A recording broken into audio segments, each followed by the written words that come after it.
You're about to hear a conversation between two old friends about the greatest game of all. Baseball isn't just a game, Tom Tatum said. It is life being played out on a field of dreams, on diamonds of green, where players pursuing their dreams try to be the best they can be on the grandest stage of all, where men become boys and boys become men, all speaking one universal language without uttering a single word. Donnie Mills is my guest. You will discover that Donnie and I are baseball fans, Atlanta Braves fans to be exact. This game not only has entertained us for many years, but it has been the glue that kept a 3-decade-old friendship going strong. For the past 30 years, we have called each other during games, and in later years texted each other all throughout the games.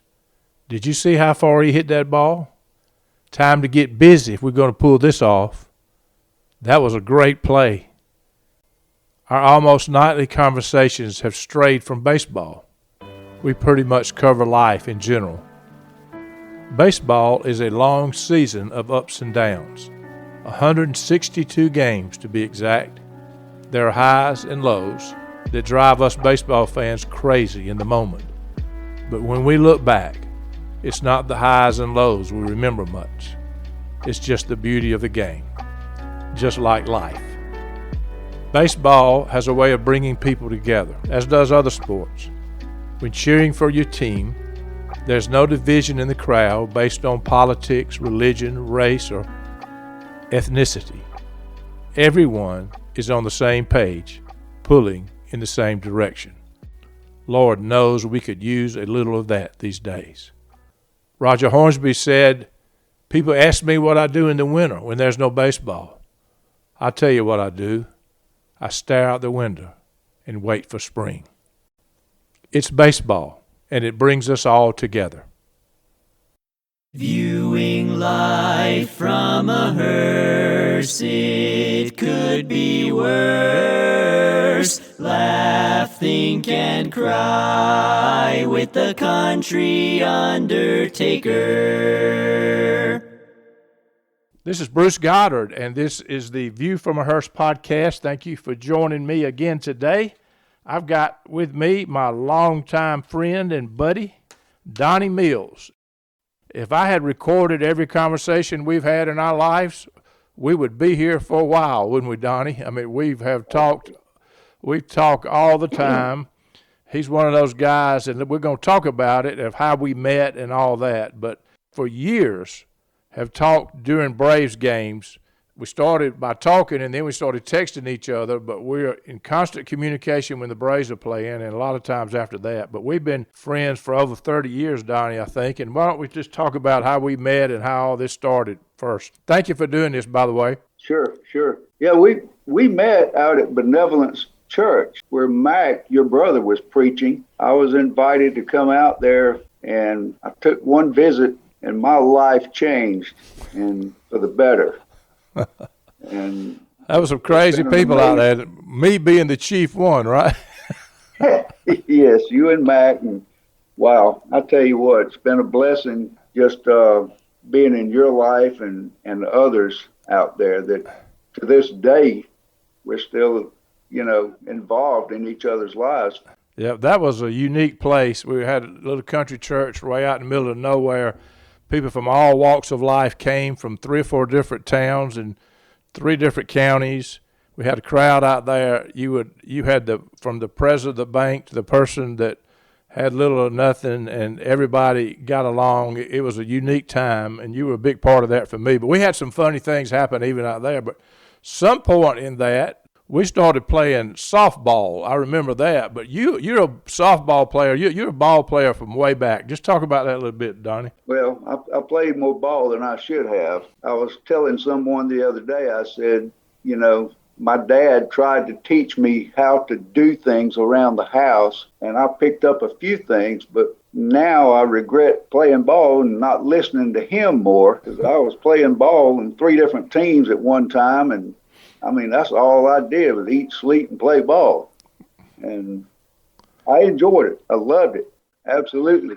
We ended up having a blast with that benevolence softball team, and we were actually very good. We were hard to beat. I think we went undefeated, didn't we?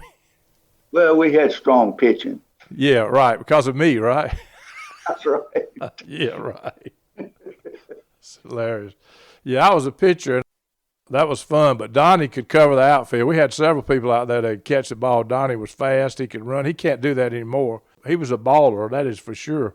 So that was some fun times. We had guys and gals on that team too, right? That's right. That's right. And I think everybody we were playing was just guys. I think we were the only team that had female. I know we had Judy on there. I don't know if we had another female or not, but she was good. She was good, and we were afraid she was going to take our position. Yeah, she was very good. She's an athlete even today. So, Donnie, I think what happened is as we began to hang around each other more and more, and then when 1991 came, and I think that was the worst to first team for the Braves, and maybe it was 92 when we started. I know we were connected in 91. Do you have any idea what year you came out to Benevolence? It had to be right in there, right? Yeah, I'm thinking back. It had to be probably so, yeah. Yeah, so we went from that worst to first team, and I remember Kathy and I always had a crowd at our house. I mean, you remember, there was people at our house every weekend, sometimes 10 or 12, sometimes 40. We used to have these home group meetings at home, and I'll never forget, Kathy called me one time, and doesn't matter who the person is, but I'll just make up the name. She called me. I was at the funeral home in Roberta. It was her birthday, and everybody had come to the home group meeting and brought food and stuff and birthday cake, and I couldn't be there because I was working a visitation in Roberta at the funeral home, and she called me about 9:30 and said, "You got to come home." She said, "Kevin is standing in the sink in the bathroom." And I said, "What?" I said, "My gosh," and I knew there had to be 25 or 30 people there, so I'm 15 miles away. I rushed home, and she got it mixed up. It was his son that was standing in the sink. That was bad enough, but I was picturing the grown man standing in our sink in our bathroom, and I thought things had gotten out of hand pretty bad over there at the home group meeting or the birthday party or whatever it was. But we used to hang over there, and you would come. Sometimes you'd spend the night, but we started watching the Braves together, that's for sure, right? That's true. That's true. I remember watching the game later when the Braves were on the Superstation, and I'd be watching the game. I was single at the time, and my phone would ring, and I knew who it was because something had just happened on the Braves broadcast, and I'd pick it up, and you just go to talking. You didn't even say, "This is Bruce." You know, nothing like that. Man, did you see that? And we do that today. So the first thing, that was a landline phone. There were no cell phones back then, so we were calling from my phone to yours that was plugged in, so everybody's got to understand there was no text or anything like that.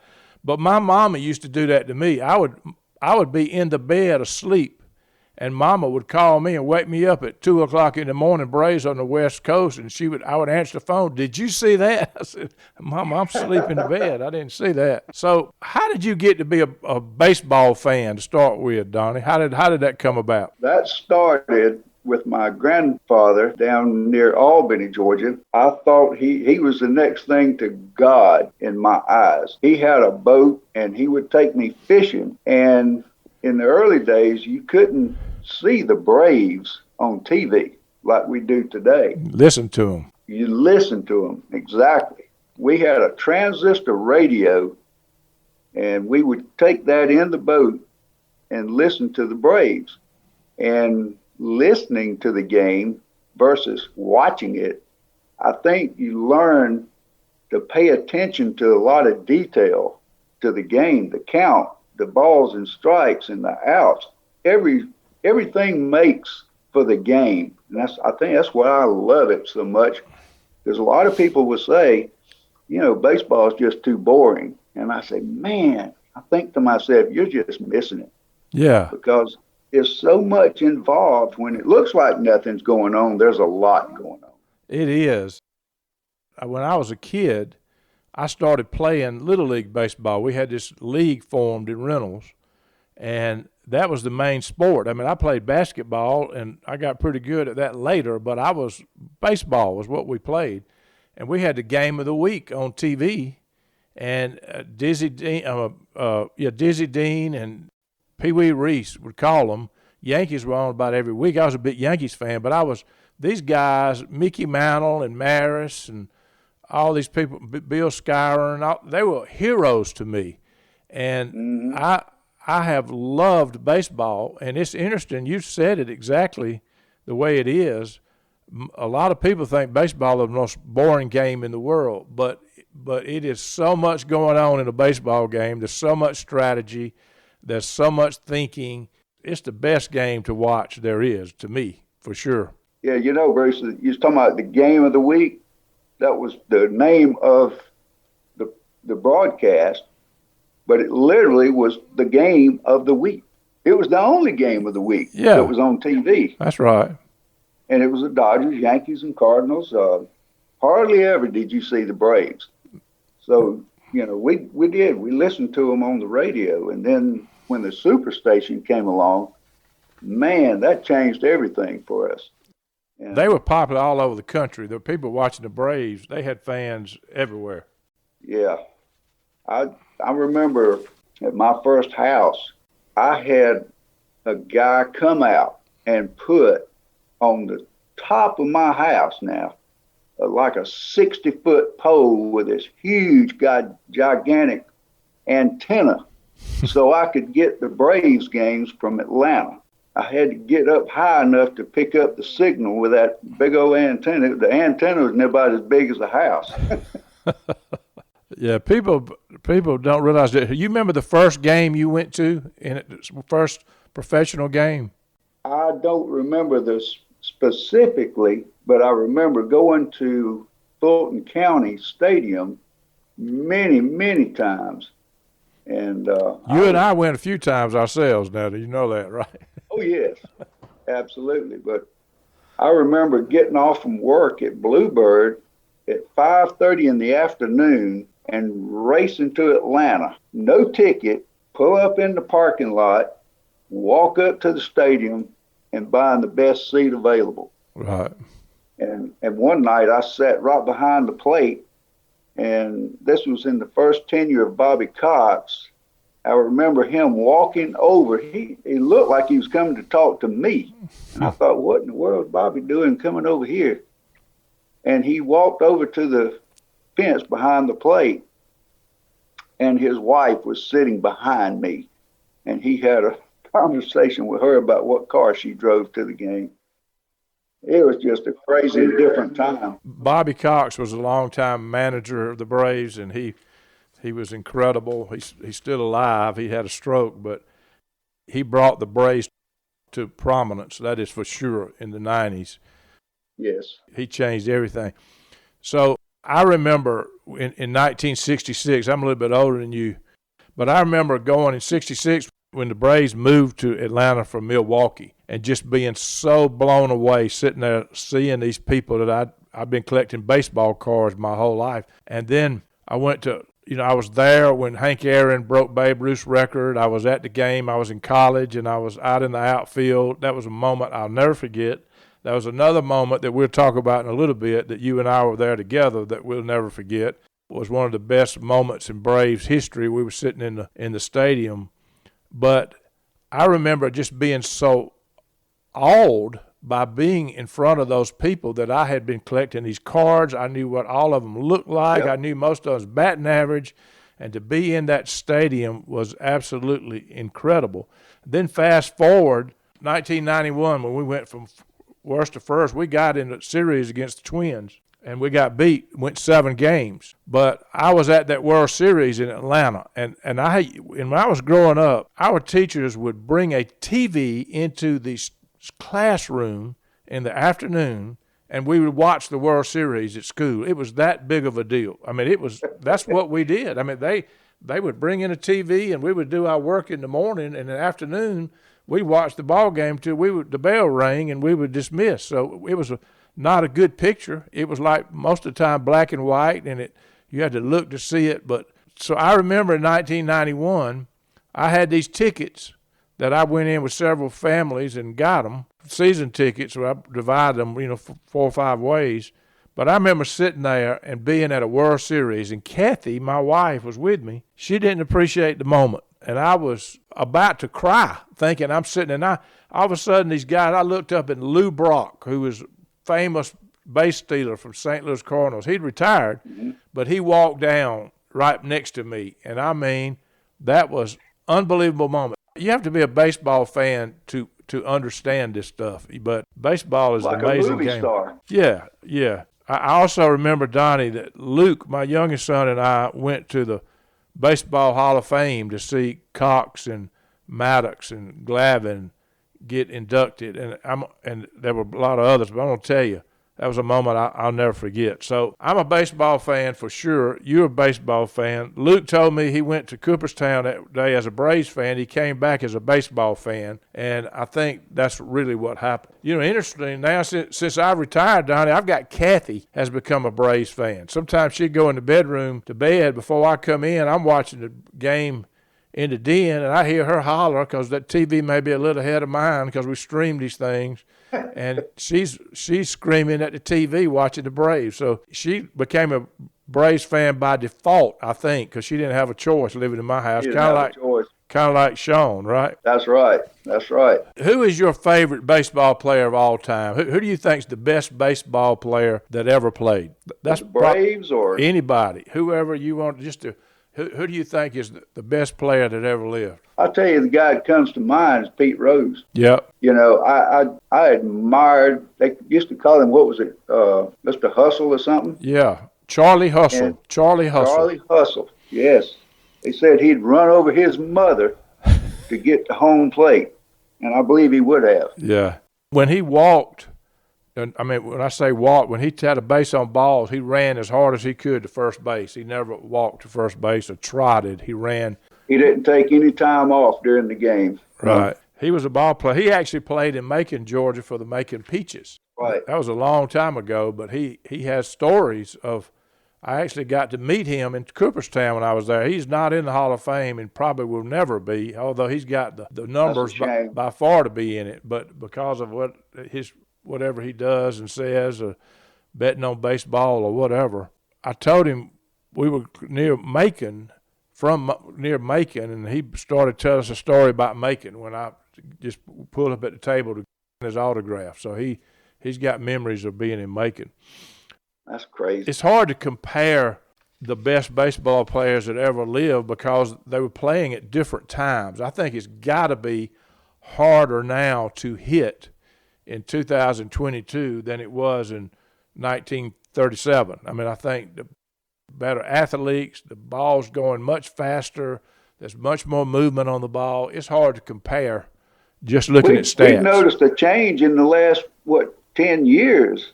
95 miles an hour now is common. Yeah, and that was, you hardly ever saw that. You certainly didn't see 100. Now we see them throw it 102, 104. Dansby hit a 101 mile an hour up high fastball over the center field fence the other night. That's incredible what they're doing. It is incredible. It really is. So I think I would have to say Hank Aaron is mine simply because he was with Atlanta, and but again he played in a different time. But he's got, he averaged like 115 RBIs. He had averaged 37 home runs. He played 23 years. Think about that. 23 years.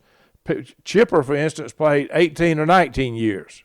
And people back then played a lot more. Freddie Freeman has played 13 so far. But you think about 23 years averaging that kind of numbers, no matter who they were playing against.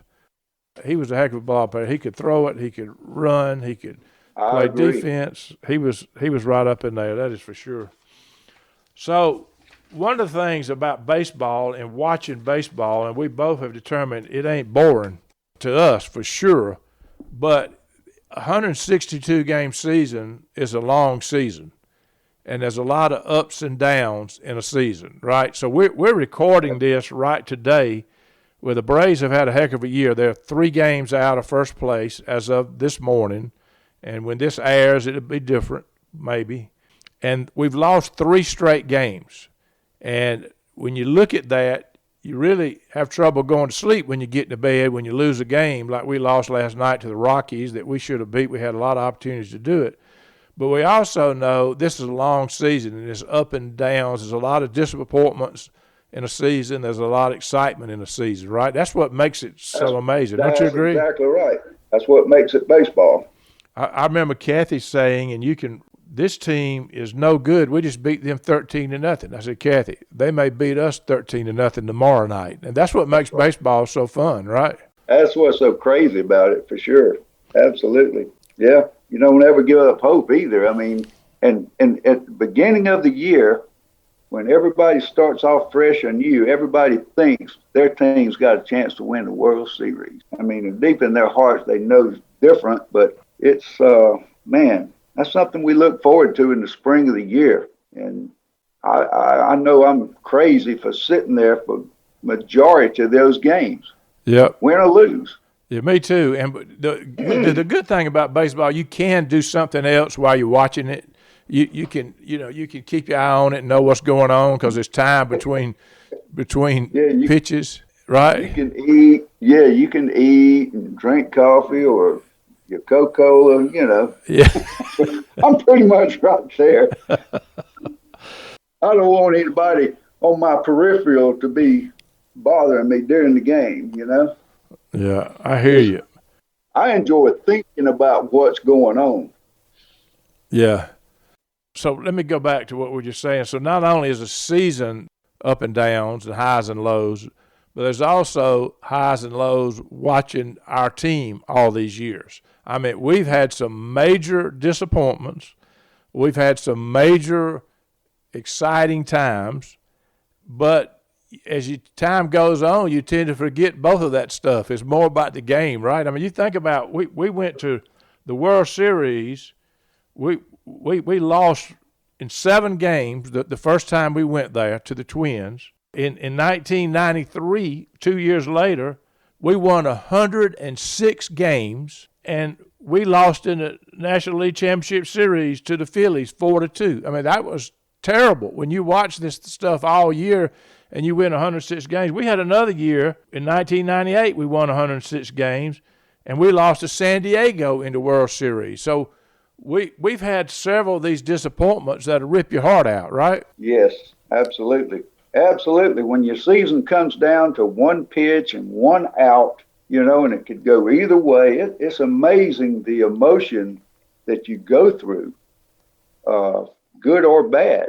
Just like last year, it was just unbelievable. It is, but that's what draws you to it. If you knew you were going to win and knew you were going to lose, you wouldn't be watching it. And so that all the disappointments and the victories in 95 when we won the World Series, you and I were 2 excited boys. I can tell you that. And we were just as excited last year when we won it again. We have in 31 years that you and I have been watching the Braves together, I counted up. We've had 6 losing seasons. So we've had a good product to look at. 25 of the 31 years, we've had winning seasons. So that's been fun. It's been fun to watch. I don't know what it was prior to that, but Atlanta was not good. And yet I was attracted to the product, the game, and the fact that we had a team in Atlanta. And that represented the entire Southeast at the time. And I guess it still does outside of the 2 teams in Florida now. But, yeah, I mean, we'd listen to the Braves knowing it was a 9 out of 10 chance they was going to lose. Yep. And those guys were still heroes to us. I remember going to Atlanta from Athens, and there'd be less than 1,000 people. You could literally sit in the stands and call the player's name at the bat, and he'd turn around and look at you. I mean, it was that quiet in there. I mean, I'm serious. It was crazy. You and I have had a heck of a lot of experiences with baseball and going to Atlanta and watching games. Have you got any of those things that stick out at you of times we've had, even going to Atlanta or whatever? For sure. You know, especially the night we were up there, which stands out in my mind, first of all, was the night Sid slid. That was a heck of a day just going up there. I think you had just become the county coroner. That's all I heard about, all the way from Reynolds or to Atlanta. I was into politics then, right? Yeah. Bruce told me 100 times, I'm a public official now. I'm thinking, yeah, right. But you were. But you were. No, I was going to say, so that night, Sid slept. Why don't you tell that story? Because I remember Dr. Watley, who many of you that's listening to this have heard me talk about many times, our next door neighbor. He's talked about in my books. I've talked about him just about every speech I've ever given. And his wife is Rosemary, Dr. Watley's son, and I married sisters. They were my dad's best friends, but he was getting, kind of retirement age. Yeah, that was that game. Dr. Watley and his wife, Rosemary, rode to Atlanta with us. They had tickets to the game, but they weren't with us. We were sitting in one section and they were in another. But we got to the game, and if I'm not mistaken, that was their first game or Miss Rosemary's first game. Not in their lives, but it was probably the only game they went to that year. But they were big baseball fans. Listen, Dr. Watley was working. He was out doctoring on people. But when he was home, and Miss Rosemary always was watching that game. She didn't miss a game. She was a baseball fan when I was a little kid. I remember her being Cardinals fans when they won the World Series. She'd tear up when they interviewed the young guys.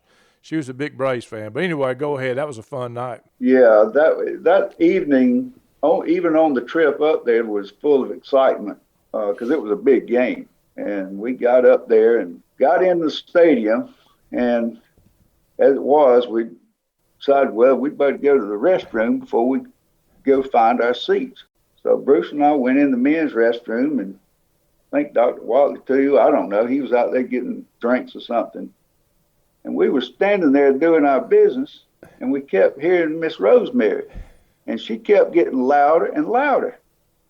And back then at the Fulton County, you could enter the restroom from two ends, from one end to the other. And there was a big trough for men to use the bathroom, one big single trough, right? That's right. And Miss Rosemary, I could hear her. She was getting louder and louder. And as it was, she came in the opposite door that Bruce and I went in. And apparently she thought that was a women's restroom. But when she came all the way in the men's restroom, and Bruce turned and looked towards her. And I think she saw your business. And so, she turned around and went back out. I think it embarrassed her. I don't think it embarrassed you too much. Oh, Lord.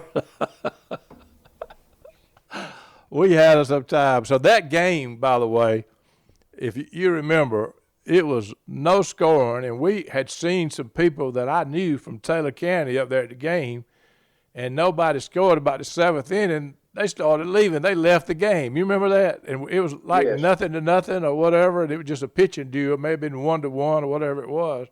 And we could not believe they left the game, and this was the final game of the National League Championship Series, and it was the biggest game forever, and they left. You remember that? I do remember that. And I also remember the seats that you and I had. We were in dead center field. We never sat in the outfield, but that game we were sitting dead center field. Because somebody had the tickets my season tickets that we sat down almost on the front row with these other guys. It was somebody else's turn, so I had to go find some tickets. That's what happened. Yeah. Get what we could. Right. But I remember being able to see the ball when it was pitched. It was just like you were watching it on TV now. You watch it going over the plate. And we had great seats, and I even had I think it was a black and white TV I had drug up there, and it was sitting down between us. So we were watching the game, and we were seeing it on the TV.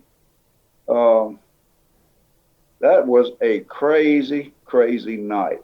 Yeah. So what happened for you non-baseball fans? If you're a non-baseball fan, you're probably not listening to this by now. So only the baseball fans are probably listening at this point.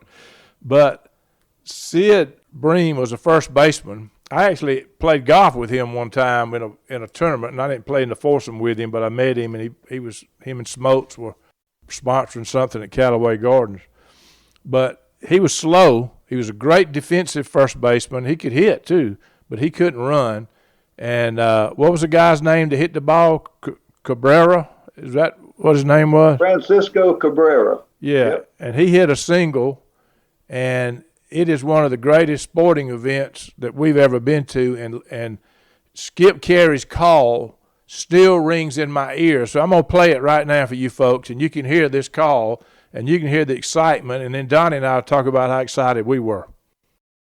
A lot of room in right center. If he hits one there, we can dance in the streets. The 2-1. Swung line drive left field. One run is in. Here comes Breen. Here's the throw to the plate. He is safe. Braves win. Braves win. Braves win. Braves win. Braves win.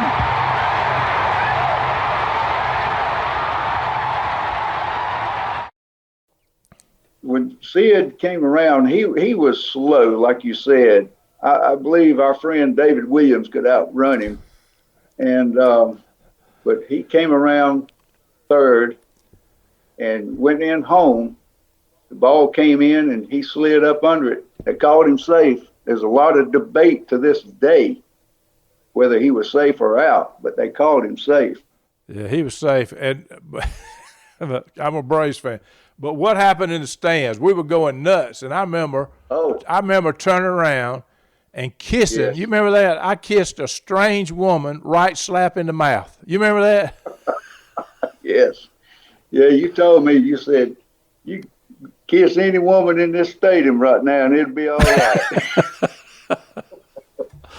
And then we almost never found Dr. Watley and Rosemary after that. I remember it took forever, and that place was going nuts. We must have stood there and screamed for 45 minutes before we left our seats, right? You remember the stadium shaking? Yeah. Physically shaking? Yeah. Yes. I mean, it was unreal. Yeah.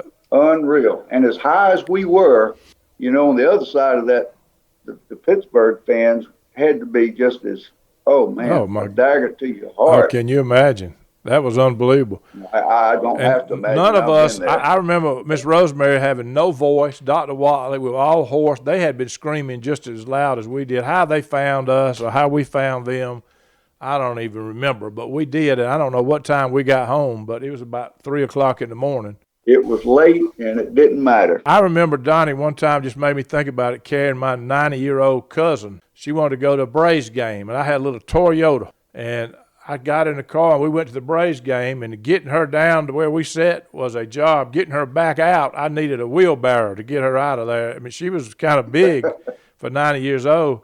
And the game went in extra innings. It was about midnight, and we got in the car. She said, I'd like to ride by the airport. I've never seen all the new what they've done to the airport. I said, do you want to go now? I said, yeah. So I took her to the airport. We got home about 4 o'clock in the morning. She said, she was an old maid, never been married. She said, I have never been out this late with a man in my life. I said, well, we've been to the Braves game. She had a ball. So there was these great Braves teams in the 90s. There was a common thread, and there were 3 guys, and they were pitchers that carried the Braves. And then Chipper came along, and he was a big piece of it. But we had 3 of the most unbelievable pitchers. If you don't think pitching can win championships, go look at the Braves record in the 90s, right? That's right. Absolutely. Maddox, Glavine, and Smoltz. Yeah. All 3 won Cy Young awards. Maddox pitched one time a complete game on only 77 pitches. These guys were absolutely incredible. They'd keep you in any ball game. And they would go a lot deeper than they go now. They'd go 5 or 6 innings, and they'd taken them out. These guys would pitch to the end, a lot of complete games, or certainly a lot of games into the 8th and 9th inning before they'd come out. It was a different world. They were definitely carrying us, right? Yes. Do you have a favorite out of those 3? Yeah, I think mine would have to be Maddox. I mean, just because. Mine too. Yeah, he was just the way he was a craftsman. I mean, he didn't throw it hard. He threw it to spots. He knew where they were going to hit the ball when he threw it. He just had control, and the ball moved, and they couldn't hit him. He certainly didn't overpower people, right? I love that smirk he always had on his face. Yeah. Yeah, it was crazy because he was not like the power pitchers of today, but well, like you said, he had control and he knew their weak spots to throw to, and he'd throw to a certain spot to get the ball to a certain infield, Right. certain side of the infield. And he would point to them ahead of time, said the ball's coming to you. You know, they'd be ready. So let me put a comma right there because I meant to do this a while ago. So you and I have had a lot of experiences. You probably listened to my IBS podcast on here. Do you remember being with me anytime when I got in an IBS situation? You had to if we were hanging around together. Oh, yeah, several times. I remember sitting in the car waiting on you to come out, take you into a grocery store in Perry, Georgia to go. Were you with me? I don't think you were with me the night that I had to sit behind the counter at the convenience store. There wasn't any paper in there and all that, and I had to get a customer to hand me some paper. I don't think you were there that day. But you were in the Crystal. One time we went in the Crystal after a ball game. I used to tell that story. You were laughing. I went in there and pulled my pants real high or something. I don't forget. I was carrying on food. It was like midnight, right? Coming from a Braves game. That was the game we went to right after you'd become the coroner. And you've been on this, I'm a public official now. Bruce was wearing these shorts. Of course, it was summer. We were going to the Braves game. We went to the game, and you had David or John, I can't remember which one it was, one of your sons with us and his little friend. And we stopped at the Crystal just south of Atlanta on the way back home that night. And it was a crowd of folks in there. And we were standing at the counter, and you had pulled your shorts up. The waistband was up near your chest, and them things was eating you up. And you hollered at David or John, whichever one it was, and said, y'all behave yourselves over there, boys. Y'all going to embarrass me. I said, I'm a public official now. I near about wet my pants standing right there at the counter. Everybody looked that way too, didn't they? They thought, what an idiot. Well, we had a story one time, Donnie, when we were at something at the church and the playoffs was going on. They'd scheduled something over there. Yeah. What was that story? I forgot.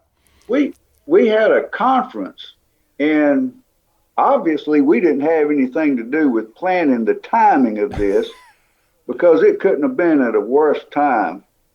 But we were dedicated to the church and what was going on there.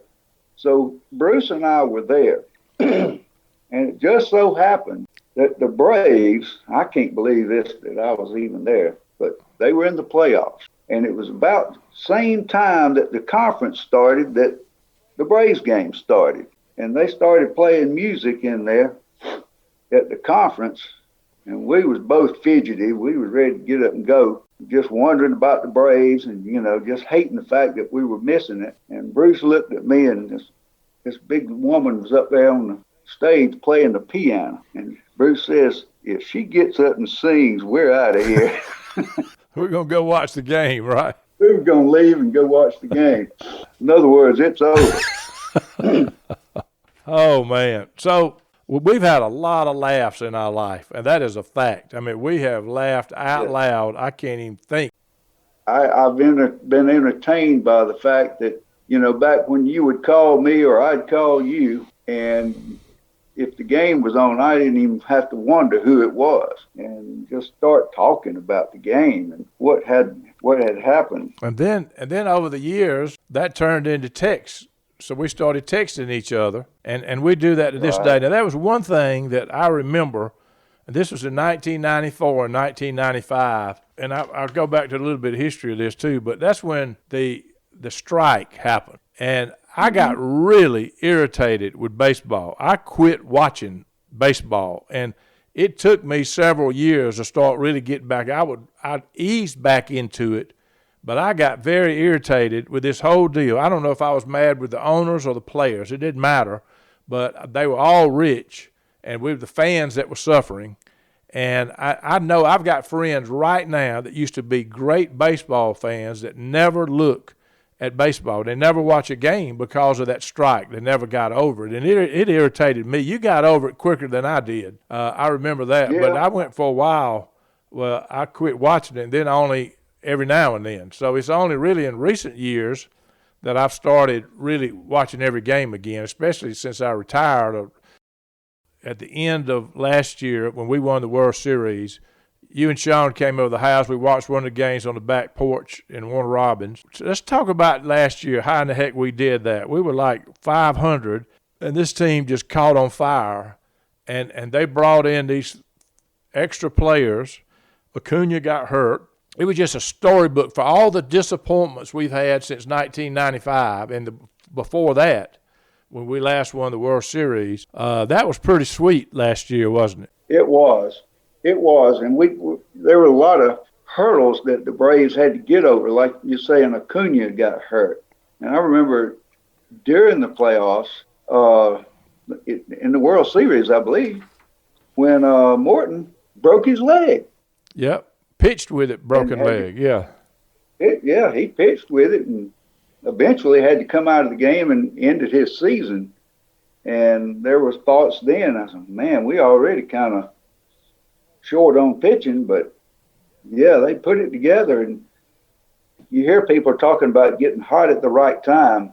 Alex Anthopoulos hit the right buttons with the acquisitions that he made at the trade deadline for sure.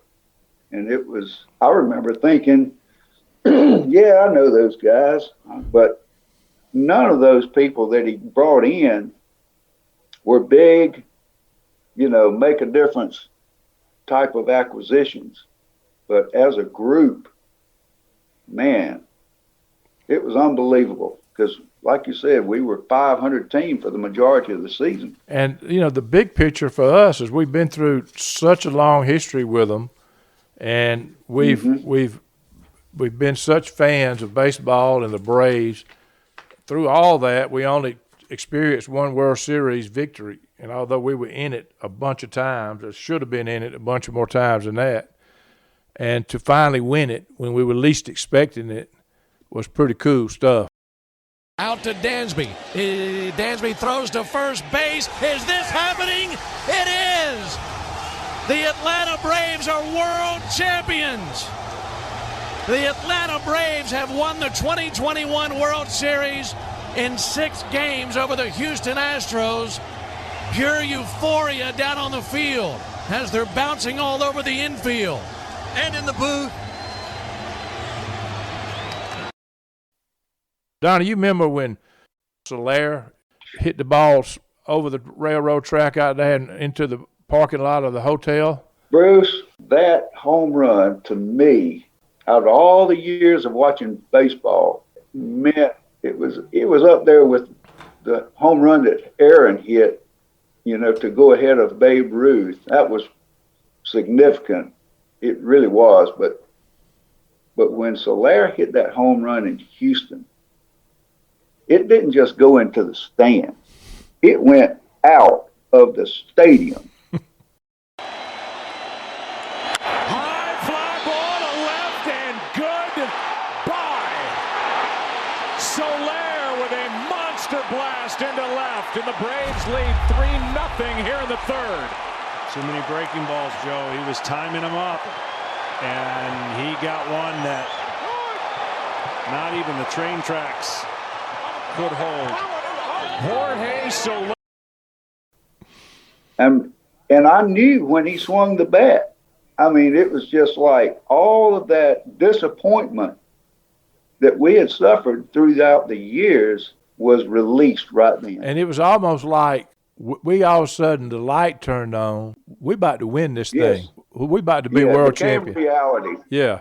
It became a reality that, this thing's done swung. The pendulum has swung towards Atlanta. When he pumped his chest, you knew it was gone. I knew right then. Not only was it gone, but we just won the World Series. Since we've been watching this together, we've had some great managers. What's your thoughts on, we had Freddie Gonzalez during that time.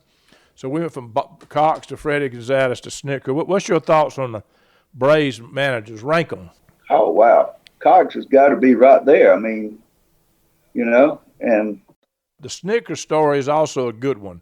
I mean, he's been in the Yeah, he minors is. all these years, and he's coming up, and just like the players are crazy about him. He's an easy guy to love too, isn't he?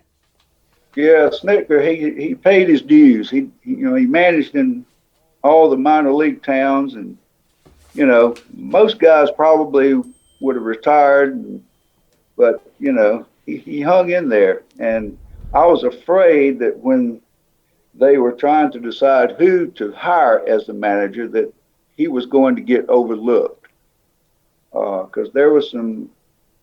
I think Pendleton was one Right. that was being considered at the time. And when they hired Snit, of course, I didn't know Snicker like I do now, but I knew what his history was with the Braves, and I said to myself, he certainly deserves the opportunity. I just hope they give it to him, and they did, and the rest is history. Yeah. So, talking about that, what about the announcers? You and I have a lot of conversations about. You had Chip, you had Ernie Sr., you had Pete Van Wieren, whatever his name was, Sutton. Now you got Chip, you got Jeff Rancour. Who's your favorite announcers, and who drives you the craziest? I love Skip. Yeah. Because he got away with things that nobody else could. Yeah, he would say, But, if we were getting beat bad, he would say, ladies and gentlemen, this is a good time to go walk your dog if you want to. This one's going to be over. You remember that? Yeah. I also remember him talking about the fifth inning. He said, well, we're at the bottom of another fifth. Yeah, he have all kind of funny stuff. But some of his calls were outstanding. The Magnificent Seven are warming up in the bullpen and will be with you as soon as Leonard hits into a 6-4-3. 6, 4, 3. There's a fly ball deep right field. Back goes O'Neill. He's at the wall. Braves lead. Braves lead. Braves lead. I gotta borrow it from you, Dad. Holy cow. Nixon goes as far as he can go. He caught the ball. He caught the ball. I can't believe it. One final question, then I want to make a final comment or two. Both of us can. But what's going to happen this year? What's your prediction for the 2022 Braves? Man, it's hard to say. I know they've got a chance, and it's hard to repeat as world champions, but they certainly are in the mix. Yeah. And I believe they got a legitimate shot at it. Yeah. And Bruce, I wanted to say one other thing about Skip Carey. You remember what he used to say on a pop-up? He would say, he'd say, that wouldn't be a home run in a telephone booth. He had all kinds of sayings, didn't he? He was great. Yeah. Yeah, it's hard to tell. You can't predict. We've been disappointed. Baseball, we're coming off a bad stretch right now. We've lost 3 in a row, which hadn't happened to hardly any this year. But we got some people that are not hitting very well, that's been hitting great. They can get turned on. We can go run 14 in a row off, and we've seen us do that. So you don't know what's going to happen, but that'll be fun watching it. That is for sure. But, boy, I like the future of the Braves, too, for people they've signed, right? They're tying these people up, right? Oh, yeah. I've never seen them do this before. I mean, it's just of recent, they would sign a player to a 1-year contract. Right. But got some young guys that's come up that's proven themselves, and they're tying them up. And I think we've got a lot of good baseball, a lot of years ahead of us. It's also a risk because some of these guys may not pan out, and then they've committed all this money, and you can't get rid of them. That it's a risk. It's nothing solid about any of it. I think it's solid, but there's nothing sure about any of it for sure. So, Donnie, Right. I think through all that, you have been a great friend to me, man. We've been through, it ain't all been funny. We've been through serious stuff. I know we've had some serious conversations with tough things were going on.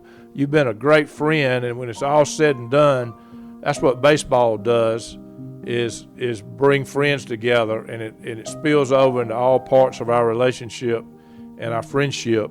And I think when if we live long enough to rock on our rocking chair in the nursing home and look back, it'll be the friendship that we've had for a long time that will mean the most. Absolutely. Relationships. Yeah. That's what it's about. Yeah, no doubt about it.